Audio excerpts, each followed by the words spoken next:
Star Wars has been going through a bit of a crisis over the last several years because Lucasfilm, under the leadership of Kathleen Kennedy, did the pretty much dumb thing in that they paid billions of dollars for an IP, but instead of trying to pay billions of dollars for an IP with a built-in fan base, they decided to get rid of that fan base in order to pursue a different one.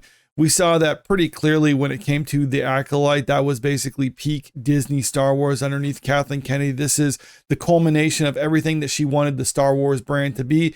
And we saw that the audience just wasn't there for it. Yeah, there was some rabid fans online who seemed to love it, but they're not a significant portion of the demographic in order to try to build this entire IP around.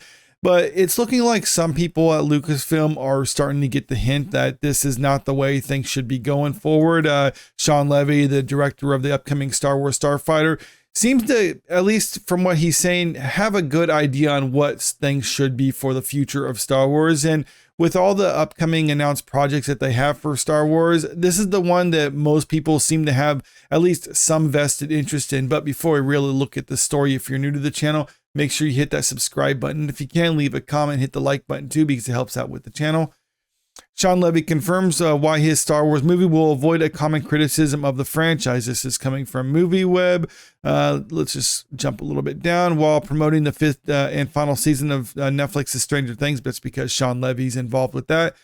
Levy spoke to Collider about his Star Wars project. While he didn't offer plot details, don't expect those to surface anytime soon. The director was kind enough to reveal where his film takes place in the Star Wars universe. So here's a statement that he actually said during this. Well, for one thing, it is different in that it is an all-new sequel, non-prequel adventure. It's new characters. It's a new timeline. It inherits legacy themes, but it's really trying to give Star Wars fans and just movie audiences something fresh, something new. And with the spirit of play and big-hearted adventure with moments of real levity that, frankly, A New Hope had in a revolutionary way. So trying to give something different while staying true to the feel of Star Wars. It's like, that seems like a good idea, but just doing stuff different by itself isn't necessarily a good thing. Like I said, with The Acolyte, we saw them doing that, and or to a lesser extent tried to do something different. The problem with Andor, I would say, is because they did something different, but it didn't necessarily feel like it belonged to Star Wars. Shawn Levy is saying that, no, you still need to capture that original feeling of what a Star Wars movie is like, but at the same time, not just trying to tie it back to something else that's already established within the Star Wars universe.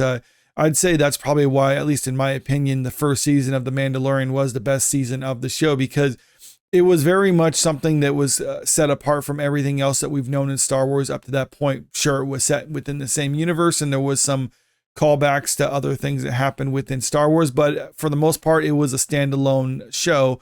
Then you get the second season rolling around, where it was just trying to introduce characters that people were familiar with as a backdoor way of setting up pilots for those other shows. And then the third season just kind of fell off the rails with that one. So it looks like he's trying to go back to the first season of The Mandalorian, or at least the tone of that. Or, I mean, not necessarily the tone, that's probably not the good word to use for it, but at least the same idea where it's very much set within Star Wars. It feels like it's from the Star Wars universe, but at the same time, it's trying to do something a little bit different and tell its own story that doesn't necessarily tie to everything else. We're really trying to sort of take that tone as the North Star every day. My crew, my DP, Claudio Miranda. Gosling is my kind of central collaborator in the lead role. It's certainly been a dream come true. My 10-year-old self is on set with me every day. In fact, he's going to catch a flight tonight to go back to the set and keep shooting on Monday.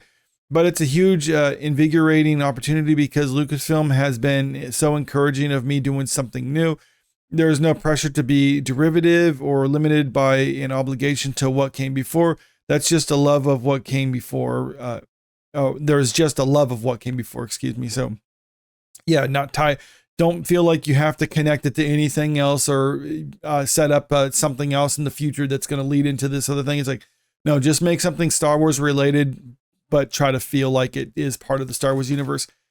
I think that's a good idea. At the very least, it does show a certain level of respect for past Star Wars projects. And that's something that I think Disney has been struggling with in recent years with a lot of their properties, because it doesn't feel as if they're necessarily trying to pay homage to the original Star Wars movies, or at least the Star Wars that George Lucas oversaw, or pay respect to them. It always felt like they were trying to subvert it, or trying to basically, the people involved with it felt like they were trying to make their own mark on Star Wars, as opposed to trying to just be a piece of the overall puzzle. They wanted to kind of stand out from the crowd. The Acolyte, I think, like I said, going back to that, that's pretty much all that was about. It was just trying to stand out from the crowd as far as Star Wars properties go, and it crashed and burned because it didn't show that, or it didn't come across as actually having a love and respect for the source material. And that's probably because the creator of that show, Leslie Headland, wasn't really a huge Star Wars fan to begin with, or at least not so much that she could even really name anything about Star Wars when asked about it directly. Every time a filmmaker has tried to do something new with the beloved sci-fi adventure franchise, there has been resistance from loyal fans. Not just only new as in like you're trying to undercut stuff that's came before it, trying to, with character assassinations or trying to break established lore. That's the kind of stuff that people usually reject. But just doing something new with it, like I said, with The Mandalorian, that was definitely doing something new with it. And people really liked it. And again, people liked Andor. The only problem that people had with it, though, was that it just didn't feel like it was necessarily a part of Star Wars. It felt like a different show entirely. Levy also faces that challenge with Starfighter, and though the idea of new characters in a new timeline sounds exciting, director will have to make something appealing to modern audiences. I don't think that's really what's necessary, appealing to modern audience. That's usually the kiss of death for something, unless they kind of mean it in a different way. But since this is an article from MovieWeb, I'm pretty sure they mean like appealing to various demographics and stuff like that. And we've saw that they tried to do that with The Acolyte, and that was just a huge failure for them. While playing homage to everything that came before, that love of what came before, that the Israeli mentions is still the driving force behind the franchise. That's really what it is, and that's, I think, what Star Wars fans want. They want something that comes across as being made by a fan of Star Wars for fans of Star Wars. And if at the very least you do that, even if it's not really well received or if it doesn't do it well, people can at least respect that to a certain extent. Everything else that Star Wars has made up until this point, though, if they're not trying to chase a different demographic that isn't Star Wars fans, they're trying to basically create something that feels like it's built by committee. I don't like to call it fan fiction. I say committee fiction, because they're not necessarily fans of the source material to begin with, and stuff like that. Even if it's not good, it comes across as just being very hollow and lifeless, and that's something that you don't want. But even if it's something like this, that there's issues with it, if it comes across as people who made it seem to actually like Star Wars, then there is a certain level of respect to be had with that. One of the things, though, with Shawn Levy wanting to make this, it's just a matter of whether or not Lucasfilm and Disney will allow him to actually see his vision through. There's been famously a lot of problems in Star Wars in the past with a lot of creatives, which is why they have to announce projects and then cancel them, because the creatives that they bring on board, some might actually very well be Star Wars fans, just can't seem to find something that works with the vision that Kathleen Kennedy wants, because as the studio president, she's kind of overseeing everything, and she tries to have her own influence on everything. And there's a lot of issues that people have with Star Wars projects because of basically the input from Kathleen Kennedy. So we'll just have to wait and see what happens with this. There is some cause for concern. Supposedly, Rey is supposed to be a character within this, or it's supposed to set up something later on down the road with Rey establishing her own Jedi Order.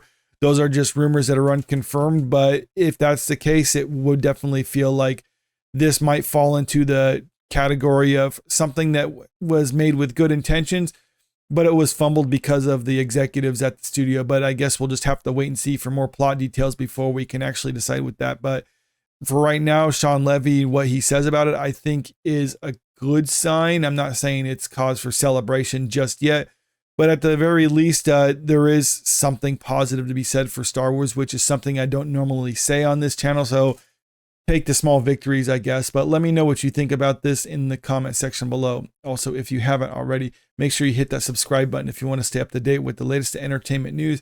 And don't forget to hit the like button and share the video out there, because it helps out with the channel. Thank you.